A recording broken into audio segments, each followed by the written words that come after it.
first video, and in this video we'll be discussing class 10th chemistry chapter number 4, that is metals and non-metals। तो बच्चों pen और copy लेके तैयार रहें, note down करते रहें, नोट्स बनाते रहें। जब तक इस कोविड-19 से हमें छुटकारा मिलता है तब तक ये हमारी छोटी सी कोशिश रहेगी कि आपको सिखाते रहें। तो जितना हो सके पॉसिबल जितना हो सके उतना करेंगे आपके लिए। तो तैयार हैं आप? So let us begin. सो आपका जो चैप्टर है that is metals and non metals, chapter number 4 class 10th। सबसे पहले हम बात करेंगे व्हाट इज़ ए मेटल। चलिए मेटल के बारे में बात करेंगे कि मेटल होता क्या है। ठीक, तो जब हम बात करते हैं elements of periodic table, elements of periodic table, how many elements are there? There are 118 elements in periodic table. Okay, so 118 elements में से पता होगा आपको कि कुछ elements हम कहते हैं कि these are metals, some of these are non-metals, और इनमें से कुछ एलिमेंट्स है जिनको हम कहते हैं मेटालॉइड्स। और यहाँ पे आप याद रखें कि जो मेटालॉइड्स होते हैं इनकी जो प्रॉपर्टी होती है वो मेटल्स के साथ भी मिलती है, वो नॉन मेटल्स के साथ भी मिलती है, दोनों के साथ मिलती है। आपने एक वो जिगजैग लाइन अगर मैं आपको यहाँ पे दिखा दूँ, periodic table rough periodic table में अगर आपको दिखा दूँ तो कुछ ऐसा है हमारा पीरियोडिक टेबल। बिल्कुल ध्यान दें आप, तो कुछ ऐसा है। तो ये जो हमारा पीरियोडिक टेबल है इसमें आपको पता होगा कि इसके अंदर 4 ब्लॉक्स हैं। There are 4 blocks in the periodic table. This is known as S block, this is known as P block, this is known as D block and this is known as F block. तो इन 4 blocks में से आपको पता होगा periodic table जहाँ जहाँ पे भी होगा आपकी केमिस्ट्री बुक पे होगा, यहाँ पे एक जिगजैग लाइन दी हुई है, ऐसे ऐसे करके एक जिगजैग लाइन है। तो आप ध्यान रखें कि इस पीरियोडिक टेबल के अंदर जो इस जिगजैग लाइन के लेफ्ट साइड में including this F block elements except hydrogen के बिना जितने भी बाकी के एलिमेंट्स हैं ये सारे के सारे मेटल्स हैं। These are metals. और ये जो राइट साइड में बचते हैं पी ब्लॉक के elements, these are non metals. Okay, so these are non metals. और ये जो जिगजैग लाइन के अंदर आपके पास कुछ एलिमेंट्स आते हैं तो इन्हीं को हम कहते हैं मेटालॉइड्स। These are metalloids. तो इनके बीच में आते हैं, मेटल्स और नॉन मेटल्स के बीच में आते हैं। So these properties resemble with metals as well as non metals and those elements are known as metalloids. तो एक एक करके बात करेंगे, हर एक चीज़ पे डिटेल से बात करेंगे। तो एलिमेंट्स कितने हैं? 118 एलिमेंट्स। इन 118 एलिमेंट्स में से most of the elements are metals, well some are non-metals and few are metalloids. Okay, so let us first we will be discussing what are metals. Okay, what's a metal? तो metal क्या होता है ध्यान रखें आप। Metal है element, क्या है? कोई भी एलिमेंट। किसका एलिमेंट है? पीरियोडिक टेबल का एलिमेंट है। So metal it's an element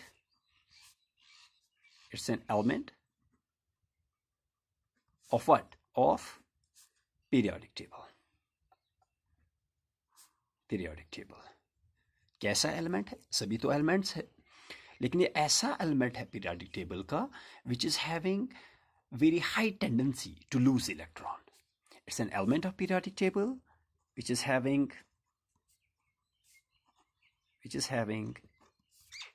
greater tendency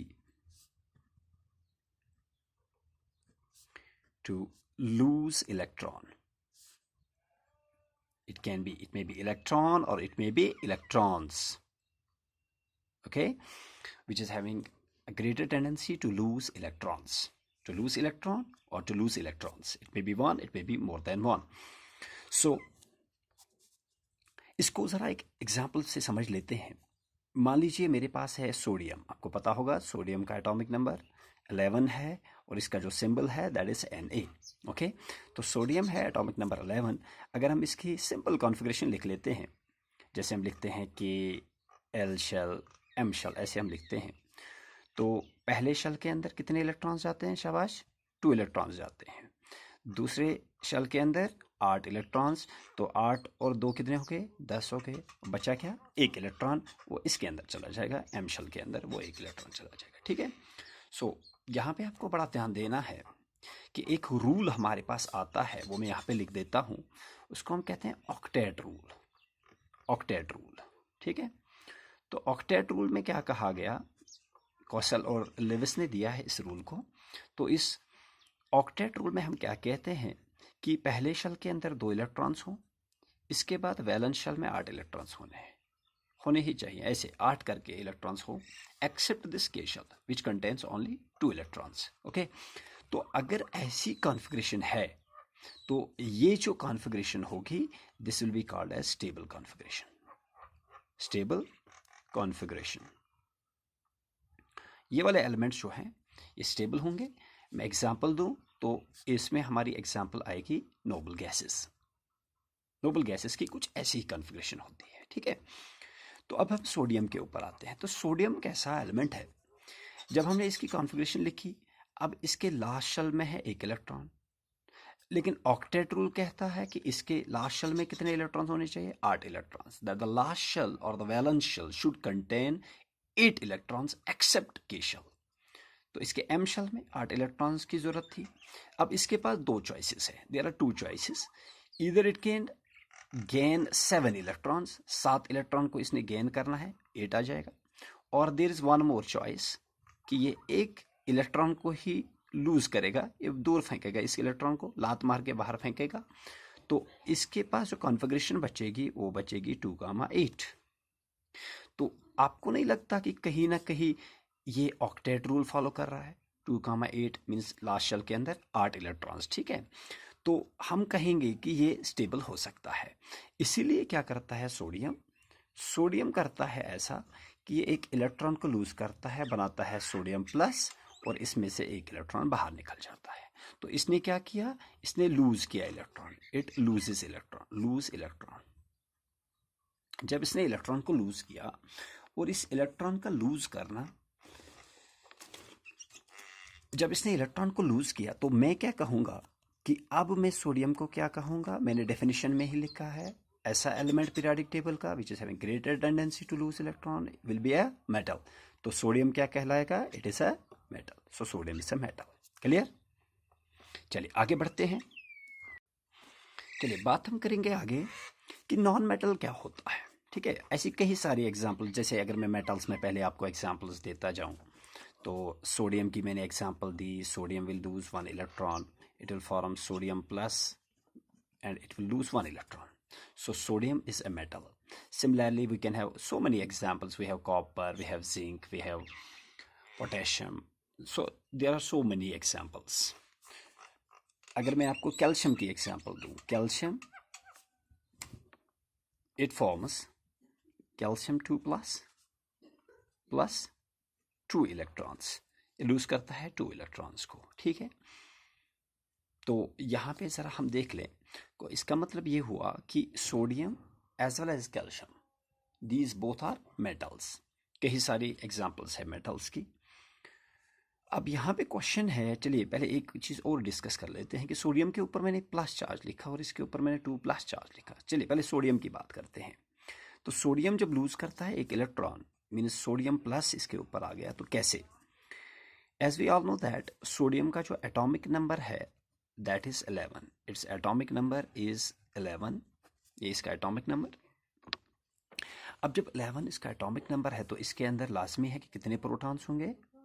11 protons होंगे, और इसके अंदर 11 इलेक्ट्रॉन्स होंगे. तो overall positive charge 11, negative charge 11, means overall 0. There is no charge, it's neutral.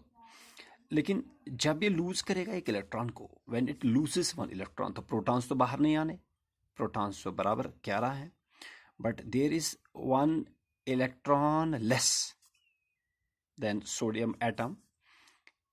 अब कितने बचे? 10 बचे। तो जब मैं देखूं तो यहाँ डिफरेंस एक आता है, माइनस या प्लस, इट इज प्लस। सो वही प्लस में यहाँ सोडियम के ऊपर दिखा रहा हूं कि सोडियम के ऊपर कितनी चार्ज है? +1 चार्ज। ठीक है, चलिए आगे बढ़ते हैं। अब हम बात करेंगे नॉन मेटल की। नॉन मेटल होता क्या है? चलिए नॉन मेटल की बात करते हैं। नॉन मेटल्स भी क्या है? एलिमेंट्स है किसके? पीरियोडिक टेबल के। These are the elements of periodic table. Elements of periodic table. कैसे elements of periodic table? which are having greater tendency to gain electrons, ऐसे एलिमेंट्स पीरियोडिक टेबल के जिनके पास बहुत ज़्यादा टेंडेंसी होती है, बहुत ज़्यादा तड़प होती है टू गेन इलेक्ट्रॉन्स, ये गेन करना चाहते हैं इलेक्ट्रॉन्स। एक एग्जाम्पल से ज़रा समझ लेते हैं इस चीज़ को। मेरे पास है क्लोरीन, क्लोरीन का एटॉमिक नंबर कितना है? 17। ठीक है, तो ज़रा कॉन्फ़िगरेशन लिख लेते हैं। K shell, L shell, M shell. पहले शेल में 2 इलेक्ट्रॉन्स, दूसरे शेल में 8 इलेक्ट्रॉन्स, और तीसरे शेल में कितने होने चाहिए? 8 इलेक्ट्रॉन्स। लेकिन हमारे पास कितने हैं? 8 और 2 हो गए 10, बचे कितने? 7 इलेक्ट्रॉन्स। तो वो 7 इलेक्ट्रॉन्स किसके अंदर जाएंगे? एम शेल के अंदर 7 इलेक्ट्रॉन्स है। याद होगा अभी मैंने ऑक्टेट रूल बोला है आपको। ऑक्टेट रूल कहता है कि वैलेंस शेल के अंदर कितने इलेक्ट्रॉन्स होने चाहिए? 8 इलेक्ट्रॉन्स। लेकिन इसके पास कितने हैं? खाली 7। So it is again having 2 choices, इधर इट कैन गेन 1 इलेक्ट्रॉन और it can lose 7 electrons. 7 electrons को लूज करना है या एक को गेन करना है। सिंपल भाषा में बताऊं तो ये प्रेफर करता है एक को गेन करना। तो क्या करेगा?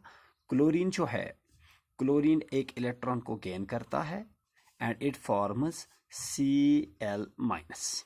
ये माइनस चार्ज क्यों लिखा मैंने? क्योंकि क्लोरीन के ऊपर कोई चार्ज नहीं था, न्यूट्रल था। अब इसने एक इलेक्ट्रॉन को गेन किया, इलेक्ट्रॉन के ऊपर कौन सा चार्ज है? माइनस चार्ज है, तो वो माइनस चार्ज इसके ऊपर आ गया, तो क्लोरीन माइनस। इसको हम कहते हैं क्लोराइड आयन। क्या बना? क्लोराइड आयन बना। ठीक है, तो ऐसा एलिमेंट पीरियोडिक टेबल का जो गेन करता हो इलेक्ट्रॉन को, जो इलेक्ट्रॉन को गेन करता हो, वैसे एलिमेंट को हम कहते हैं नॉन मेटल। सो क्लियर है अब डेफिनेशन है कि मेटल को हम एक्सप्लेन कर सकते हैं any element of periodic table which is having a greater tendency to lose electron will be considered as metal, while as any element of periodic table which is having greater tendency to gain electron will be considered as non-metal. तो अगर मैं nutshell में कहूं तो जो metal है, metal जो है ये करता है लूज इलेक्ट्रॉन, और जो नॉन मेटल है वो करता है गेन इलेक्ट्रॉन।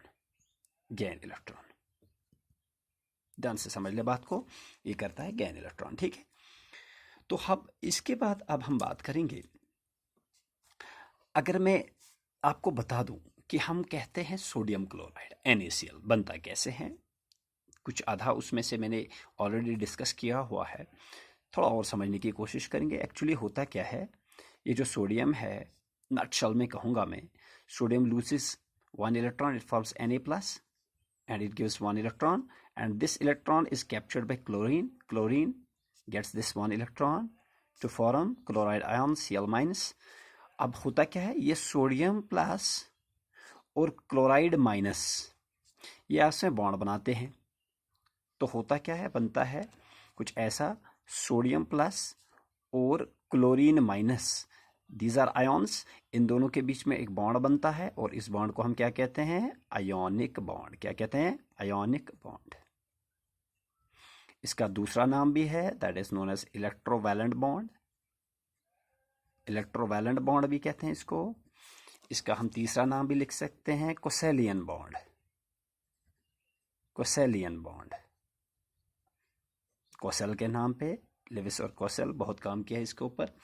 तो इसको हम कहेंगे ionic bond. So what is ionic bond? Is a type of bond which is formed among two oppositively charged ions and that is known as ionic bond।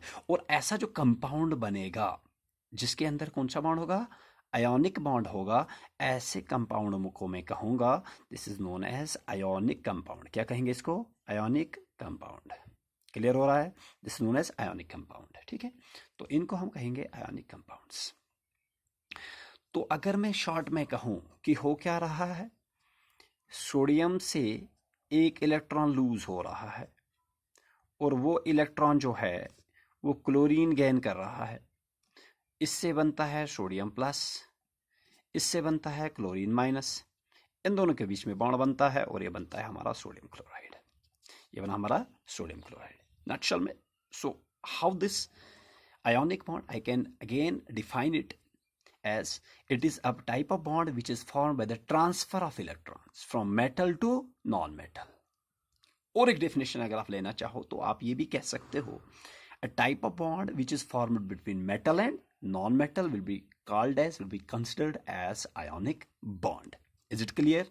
अभी हम खाली बता रहे हैं कि मेटल होता क्या है और नॉन मेटल क्या होता है। Hope you all will understand this. इसके बाद हमारा जो इसमें टॉपिक है that will be what is the difference between the metals and non metals. ठीक है, पहले इसको ज़रा सम अप कर देते हैं, देख लें एक बार फिर से। मैंने आपको बोला कि मेटल क्या होता है। मेटल ऐसा एलिमेंट जो लूज करता हो इलेक्ट्रॉन। आप देख सकते हैं हमने एग्जांपल दी सोडियम की। सोडियम ने लूज किया एक इलेक्ट्रॉन। क्यों लूज करता है? ताकि स्टेबल हो सके। In order to become stable, sodium loses electron, and similarly in order to gain stability this chlorine gains electron। both sodium as well as chlorine, sodium loses electron while as chlorine gains electron। the only reason is to attain stability, that is to follow octet rule। इतना clear है? यहां तक clear हुआ तो आगे बढ़ें। Okay बच्चों,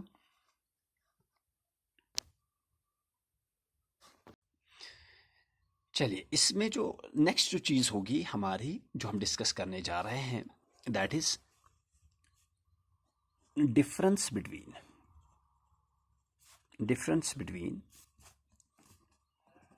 metals and non metals.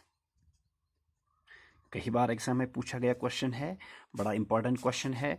Difference between metals and non metals. What are the various differences between metals and non metals? तो हम क्या करेंगे, एक लाइन हम डालेंगे खिंची के बीच में। ठीक है, एक साइड हम लिखेंगे मेटल्स की प्रॉपर्टीज, दूसरे साइड में हम लिखेंगे नॉन मेटल्स को। ठीक है, तो ऐसे लिखना बड़ा अच्छा होता है, इससे मार्क्स भी ज़्यादा आते हैं, अंडरस्टैंडिंग भी बहुत बढ़िया होती है इससे, तो अच्छे से डिफरेंसेस समझ आ जाती हैं। तो सबसे पहला जो पॉइंट हम लिखेंगे यहाँ पे, जो मेंशन करूँगा, द फर्स्ट थिंग जो अभी मैंने बोला आपको कि मेटल क्या करता है, ये लूज करता है कि गेन करता है इलेक्ट्रॉन? It loses electron. तो सबसे पहला जो पॉइंट मेरा बना वो है that it loses electron, loses electron और इलेक्ट्रॉन्स। तो नॉन मेटल का काम क्या है? नॉन मेटल क्या करता है? इट गेन्स इलेक्ट्रॉन और इलेक्ट्रॉन्स। ध्यान रखें चीज को। तो ये बन गया आपका पहला पॉइंट ऑफ डिफरेंस। सो अब जब ये लूज करता है इलेक्ट्रॉन और गेन करता है इलेक्ट्रॉन, कई सारी प्रॉपर्टीज आ जाती है मेटल्स के अंदर, नॉन मेटल्स के अंदर कई सारी प्रॉपर्टीज आ जाती हैं। जैसे मैं बात करूं, जो आपने पढ़ा होगा 6th 5th 6th 7th classes में आपने शायद पढ़ा होगा, सिंपल सी चीज़ें हैं कि हम कहते हैं जो मेटल होता है इट इज़ मेलेबल,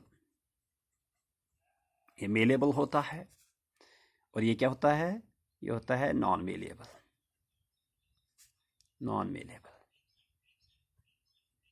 मेलेबल क्या होता है? Because of the metallic bond. जो मेटल्स होते हैं हम क्या कर सकते हैं, हम इन मेटल्स को शीट्स में कन्वर्ट कर सकते हैं, ड्रॉन इनटू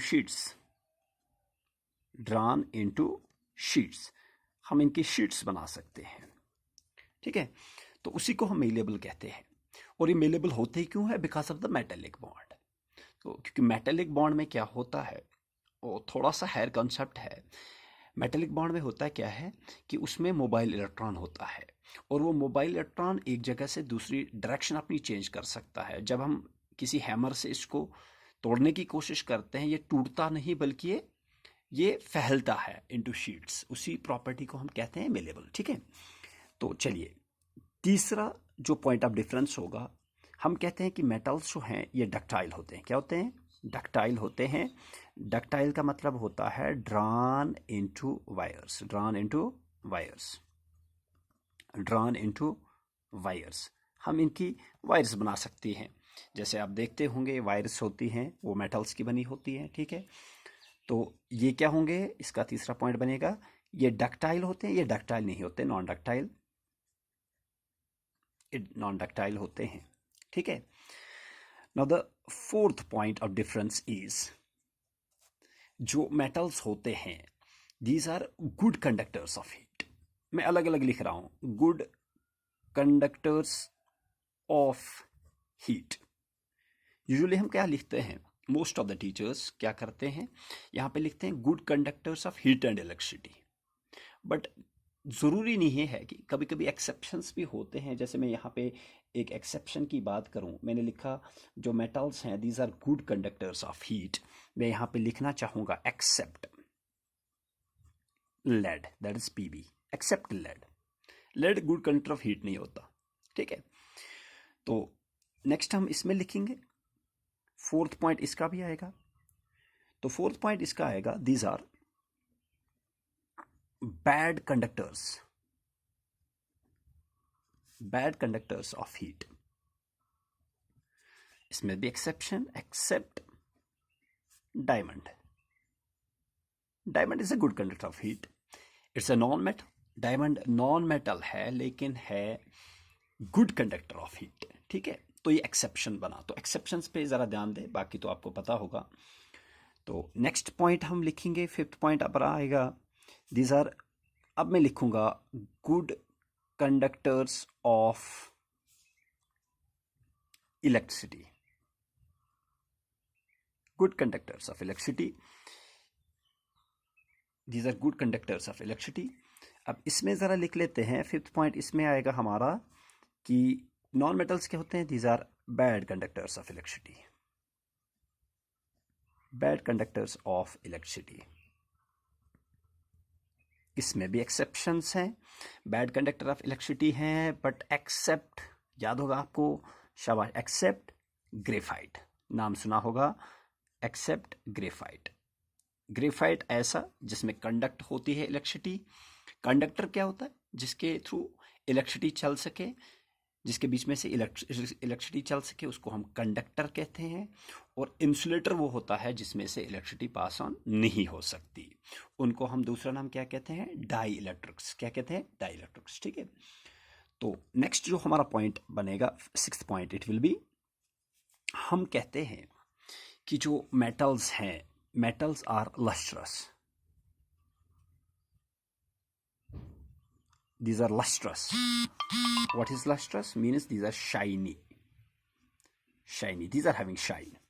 ठीक है, बट नॉन मेटल्स क्या होते हैं? Non metals are not shiny, these are having no shine, means non lustrous, non lustrous। लेकिन इसमें भी exception, except iodine, iodine, graphite, इनमें शाइन होती है। ऐसा ना सोचे कि ग्रेफाइट काला होता है लेकिन उसके ऊपर शाइन ज़रूर होती है।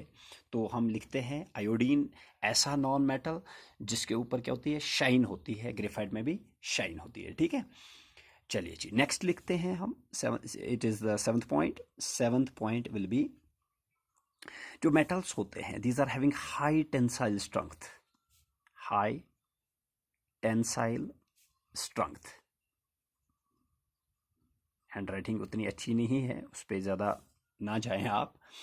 तो हाई टेंसाइल स्ट्रेंथ, लेकिन इसमें भी एक्सेप्शंस, एक्सेप्ट, ये बड़े ही स्ट्रांग होते हैं मेटल्स, लेकिन इनमें एक्सेप्शंस है। जैसे हमारे पास एक्सेप्शन है सोडियम एंड मैग्नीशियम। ये एक्सेप्शंस हैं, ये सॉफ्ट होते हैं, बाकी बहुत ही ज़बरदस्त मेटल्स होते हैं, स्ट्रांग होते हैं, बहुत ज़्यादा स्ट्रेंथ होती है। लेकिन सोडियम और मैग्नीशियम जो हैं, these are not having that much tensile strength. Okay, अगर मैं नॉन मेटल्स की बात करूं, 7th point, these are brittle. These are brittle. Brittle means इनकी टेंसाइल स्ट्रेंथ हाई नहीं होती, ब्रिटल होते हैं, टूट जाते हैं। मैं यहां पे लिख दूं, these are broken down. Broken down, उसी को हम ब्रिटल कहते हैं, वो टूट जाते हैं। मेटल्स के साथ ऐसा नहीं है, वो नहीं टूटते, टेंसाइल स्ट्रेंथ बहुत ज्यादा होती है। ठीक है, अब हमारा 8th पॉइंट जो होगा, that will be 8th point will be these metals are hard। metals are hard, ये बड़े सख्त होते हैं, these are hard। इसमें भी exceptions है। except आपके पास exception है सोडियम एंड पोटेशियम, बड़े सॉफ्ट होते हैं, हार्ड नहीं होते, बड़े सॉफ्ट होते हैं। जैसे हम चीज़ को काट सकते हैं, नाइफ से काट सकते हैं, वैसे ही हम सोडियम और पोटेशियम को काट सकते हैं। मीन्स ये बड़े सॉफ्ट हैं, बड़े अच्छे मेटल्स हैं, सॉफ्ट मेटल्स हैं, लेकिन काफ़ी ज़्यादा रिएक्टिव होते हैं, लेकिन सॉफ्ट होते हैं। ठीक है, तो इसमें 8th पॉइंट हमारा आएगा नॉन मेटल्स में, these are very soft. Mostly मैं लिखूंगा यूजुअली और मोस्टली सॉफ्ट, मोस्टली सॉफ्ट होते हैं। लेकिन अगर आपको याद हो, इसमें बढ़िया सा एक एक्सेप्शन है, एक्सेप्ट डायमंड। याद होगा आपको, डायमंड बहुत ही खतरनाक हार्ड होता है डायमंड, कि ये स्क्रैच प्रोड्यूस कर सकता है, हम शीशा काट सकते हैं इससे। डायमंड ड्रिल्स के बिट्स में होता है, जो सामने लगी होती है, बिट लगी होती है, उसमें डायमंड होता है, बड़ा बड़ा ही हार्ड सब्सटेंस होता है। क्लियर? चलिए आगे बढ़ते हैं। ये जो मेटल्स होते हैं, चलिए इसको ज़रा आगे बढ़ा लेते हैं। मैं चाहता हूँ कि ज़्यादा से ज़्यादा पॉइंट्स हम लिखें, जितना हम ज़्यादा लिखेंगे उतना ही आप याद भी रखोगे। 9th पॉइंट विल बी कि ये जो मेटल्स होते हैं, इनका high melting and boiling point होता है। These are having high melting point and boiling points, बड़ा ही हाई होता है melting point and boiling point. अगर मैं आपको एग्जांपल दूं, example copper, Cu copper, copper का होता है melting point that is around 1083 degree Celsius, बहुत हाई है। ठीक है, जैसे मैं एग्जांपल दूं आपको, आयरन की एग्जांपल दूं, आयरन का ऑलमोस्ट होता है 1539 डिग्री सेल्सियस, बहुत ही हाई है, बहुत हाई मेल्टिंग पॉइंट्स है। ठीक है, तो नॉन मेटल्स का क्या होता है, चलिए जी 9th पॉइंट इसका भी बनेगा। 9th point, these are having low melting points and boiling points. इनमें लो होता है क्योंकि बॉन्डिंग उतनी स्ट्रांग नहीं होती है, स्ट्रांग नहीं होते उतने। अगर मैं एग्जांपल दूं, सल्फर की एग्जांपल दूं, that's only 115 degree Celsius. Phosphorus की एग्जांपल दें तो ओनली 44 डिग्री सेल्सियस। एक दो एग्जांपल्स, एक आध एग्जांपल्स होनी चाहिए। लेकिन इसमें भी अगर मैं एक्सेप्शन बता दूं आपको, एक्सेप्ट ग्रेफाइट की अगर मैं बात करूं, कुछ एक्सेप्शंस और भी हैं, ग्रेफाइट की यहाँ पे बात कर रहे हैं, तो ग्रेफाइट का ऑलमोस्ट 3700 डिग्री सेल्सियस के आसपास है, तो विच इज़ क्वाइट हाई, बहुत ही ज़्यादा है। ठीक है, चलिए जी 10th point of difference will be these are sonorous. Sonorous होते हैं मीन्स इनमें क्या होता है, लॉन्ग लास्टिंग साउंड होती है। Sonorous, long lasting sound, long lasting sound होती है। जैसे स्कूल्स में बेल्स होती हैं, वो मेटल्स की होती है, नॉन मेटल्स की नहीं होती, लॉन्ग लास्टिंग साउंड होती है। इनमें क्या है, 10th पॉइंट इनका क्या बनेगा, these are non sonorous, non sonorous, ये होते हैं नॉन सोनोरस। ठीक है, non sonorous. Okay, 11th point of difference will be, ये जो मेटल्स होते हैं, दीज आर मोस्टली सॉलिड्स। क्या होते हैं, मोस्टली होते हैं solids, exist in solid state, mostly solids, but there are few exceptions। except सबको पता होगा, बड़ा सा एक्सेप्शन एक यहाँ पे है, except Hg, what is that, mercury. ये कौन से स्टेट में होता है, लिक्विड स्टेट में होता है, लिक्विड स्टेट में होता है। ठीक है, जैसे हमारे पास हो गया कैडमियम, कैडमियम होता है semi solid, semi solid state में होता है कैडमियम। ठीक है, दो एक्सेप्शंस इसमें भी हमने बताई। Okay, here the 11th point will be these are mostly gases. These are non-metals, mostly are gases, but some exist as liquids and solids also. But mostly these are gases. These exist as gases. आपको पता होगा nitrogen है, oxygen है, जितने भी gases हैं जैसे वो सारे के सारे नॉन मेटल्स. ठीक है, मैंने पहले ही आपको बताया कि पीरियोडिक टेबल के राइट साइड में पी ब्लॉक एलिमेंट्स जितने भी है, most of the P block elements are non metals. ठीक है, चलिए जी आगे बढ़ते हैं और एक पॉइंट डिस्कस करते हैं. 12th point it will be, हम कहते हैं कि जो मेटल्स होते हैं these are having high density. These are having high density. Density आप अभी इतना समझ लें, पढ़ा होगा शायद आपने, मास पर यूनिट वॉल्यूम. बस इतना आप ध्यान दें कि इसमें पार्टिकल्स जो हैं वो बड़े डेंसली पैक्ड हैं, बड़े नज़दीक पैक्ड हैं, बहुत नज़दीक हैं, तो उसी को हम कहते हैं डेंसिटी हाई है. ठीक है, और आपको पता भी होगा, आपने पढ़ा होगा इससे पहले भी, कि सॉलिड के अंदर पैकिंग बड़ी स्ट्रांग होती है, बड़ी क्लोज पैकिंग होती है, while in case of gases बड़े दूर होते हैं. जब हम कहते हैं कि most of the non metal, that thing we have already mentioned that this are mostly gases. तो गैस में क्या होता है, पार्टिकल्स दूर होते हैं. जब पार्टिकल्स दूर होंगे तो ऑब्वियस सी बात है कि इनकी क्या होगी, लो डेंसिटी होगी. So these are having low density. Okay, low density. ठीक है, ओके. तो अगर मैं अब लास्ट में क्या करेंगे, बड़ा ही इंपॉर्टेंट होता है, जो बच्चे अक्सर भूल जाते हैं, एग्जाम्पल्स देना बड़ा इंपॉर्टेंट होता है. एग्जाम्पल्स हम कुछ देंगे यहाँ पे, सिंपल से एग्जाम्पल्स है. जैसे मेरे पास है आयरन हो गया, I will be having zinc, copper, जैसे सिल्वर Ag, गोल्ड Au. ठीक है, तो कई सारी एग्जाम्पल्स है मेटल्स की जो आप दे सकते हो. ठीक है, तो यहाँ पे नॉन मेटल्स में कुछ एग्जाम्पल्स हम देंगे. Example is hydrogen is there, oxygen is there, nitrogen gas is there, fluorine is there, bromine is there, iodine is there, sulphur is there, etcetera. ठीक है, तो ये आपका हो गया, ये जो टॉपिक था हमारा, ये जो क्वेश्चन था आपका. So what is the difference between metals and non metals. अपने हिसाब से मैंने कोशिश की है पूरी. I tried my level best to give as much as possible points. ज़्यादा से ज़्यादा पॉइंट्स मैंने आपको बताए हैं ताकि आप इनको याद रखें और आगे चल के आपको फ़ायदा हो.